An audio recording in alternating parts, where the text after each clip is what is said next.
सहलीला सहलीला सहलीला जायाचा जायाचा सहलीला सहलीला जायाचा जायाचा सहलीला सहलीला.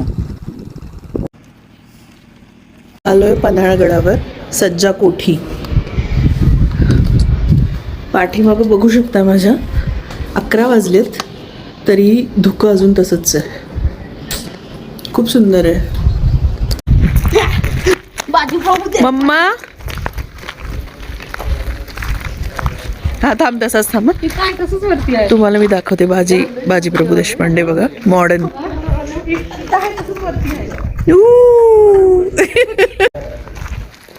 आता आपण इथं गेलो होतो वरती.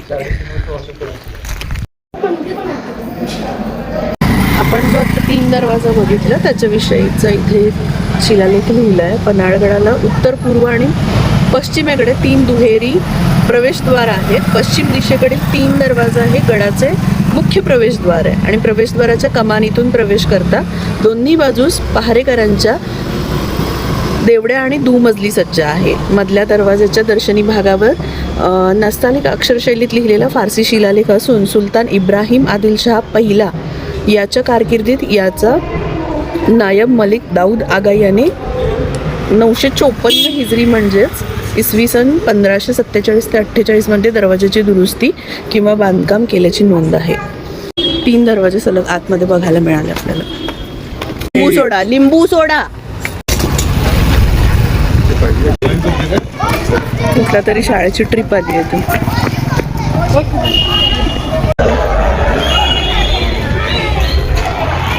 ओके, आता आपण आहे अंधार बाव. मराठीत शब्द आहे बावडी म्हणतो आपण त्याला. विहिरीसाठीचा शब्द आहे तो. तर अंधार बाव असा ह्या ठिकाणाचं नाव आहे. काळ्या घडीव पाषाणात बांधलेली ही 3 मजली बारव भूमिगत असल्याने अंधार बाव म्हणून ओळखली जाते. या विहिरीच्या भोवतालाशी समतल वरच्या मजल्यास कमानी प्रवेशद्वार आणि आतील बाजूस पहारेकरांच्या खोल्या दिसतात. किल्ल्यावरील हा एक प्रमुख पेयजल स्रोत होता. पाण्याचा स्रोत होता. विहीर. मे बी सगळे खाली गेले आणि आपण उलट्या बाजूला चाललो. Let's go. बघू शकता किती मोठ्या पायऱ्या आहेत. आधी किती धिप्पाड लोक असू शकतात ह्याची कल्पना यावरून येते, कारण इतक्या आपल्यासारख्या नॉर्मल माणसांसाठी या खूप थोड्याशा मोठ्या पायऱ्या आहेत.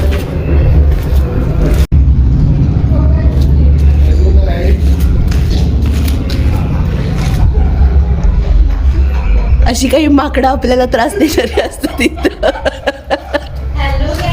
तुमच्या हॅलो गायच्या मी खाली जाईन इकडं.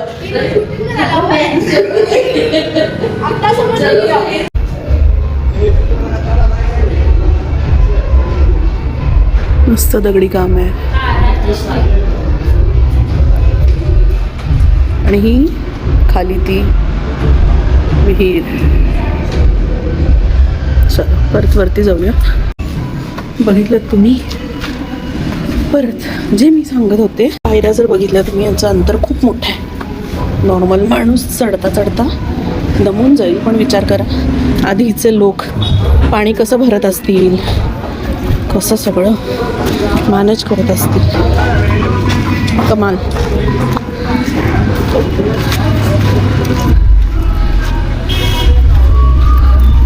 काय फिटनेस असेल त्यांचा. एवढंसं मी चालत आले तर. ही जी पाठीमागं वास्तू दिसते आपल्याला, हा पूर्ण प्रिमायसेस, ही जी बिल्डिंग आहे इथे शेजारी, हे सगळी धान्य कोठार आहेत. पूर्वीच्या काळी हे सगळं भरून भरून धान्य असायचं इथं. एवढा साठारा असायचा. आतमध्ये पण अंधार आहे ॲक्च्युली. लेट्स सी, दाखवते. हे जे दरवाजे आहेत ना, असं म्हणतात हे पूर्ण भरलेलं असायचं. खूप सुंदर. आणि ते जे वरती दिसतं ना, तिथून काढली जायची, म्हणजे धान्य तिथून काढलं जायचं. त्या पोर्शनमधून हे सगळं भरलेलं असायचं. वा,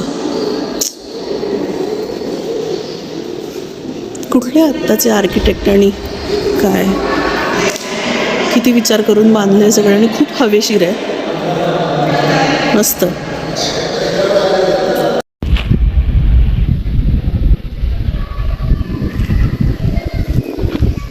हे साधारण इतकं मोठं आहे, म्हणजे आपण आता आतून बघितलं ना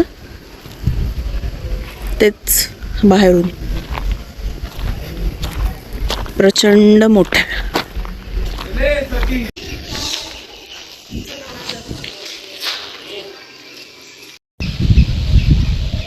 आपण जी धान्याची कोठारा बघितली तर अंबरखाना असं पण म्हटलं जातं याला. तर आपण शिलालेखवरती काय लिहिलं ते वाचूया. गडावरील धान्य साठवणीसाठी अंबरखाना असून त्यात गंगा, यमुना आणि सरस्वती अशी 3 कोठाऱ्या आहेत. त्यापैकी गंगा कोठी सर्वात मोठी असून कोठीच्या छतावर जाण्यासाठी दोन्ही बाजूनी पायऱ्या आहेत. अंतर्भागात स्तंभांनी विभागलेले 16 उपविभाग असून त्याच्या छताला भोके ठेवले आहेत. पूर्वेकडील प्रवेशद्वाराच्या वरील बाजूस घुमटाकार छताचा सज्जा असून त्यावर चुने गज्जी सजावट आहे. बाहेरच्या बाजूने आपण नक्की शूट केलंय.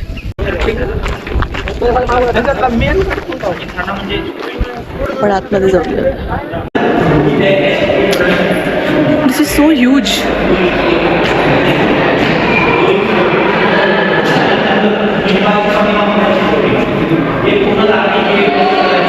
वा, मी भूलभुलैयासारखी गोल फिरतेय. माझे घरचे मला कुठेतरी सोडून गेलेत. व्हिडिओ शूटच्या नादात मी हरवली आहे. आई शपथ, खरंच मला कोण दिसत नाही आहे घरातलं.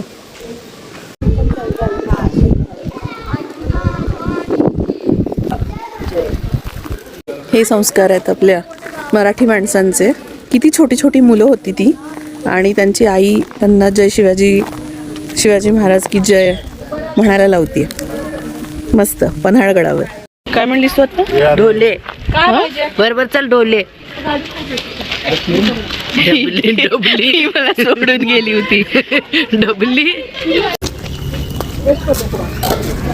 मावशी, तुम्ही आता काय म्हणला ते परत एकदा म्हणा की. आवाजाबद्दल हा, हो. या झुणका भाकरी, खरडा मसाले ताक. वा, काय मावशी?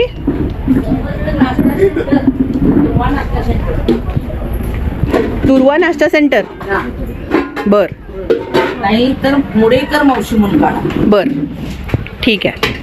बघा तर किती रेकॉर्ड. नक्की बघते. कुठे पाहिजे? जेवायला थांबूया आपण. पिठलं भाकरी, मसूर भाकरी, गरम गरम बाजरीची भाकरी आणि दोन थाळ्या काय? पिठलं भाकरी.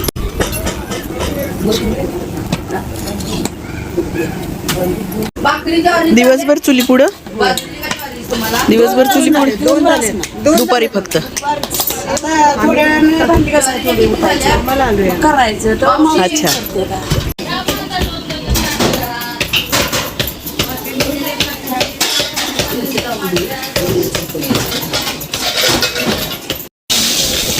भरलं वांग, पिठलं, मसूर, त्यांच्या 2 झुणका वरण. भाकरी यायची. आली आली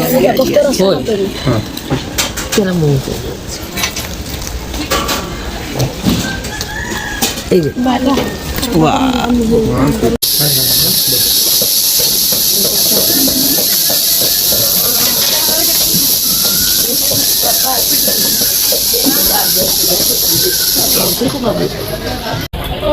आणि शेवट ताकानी.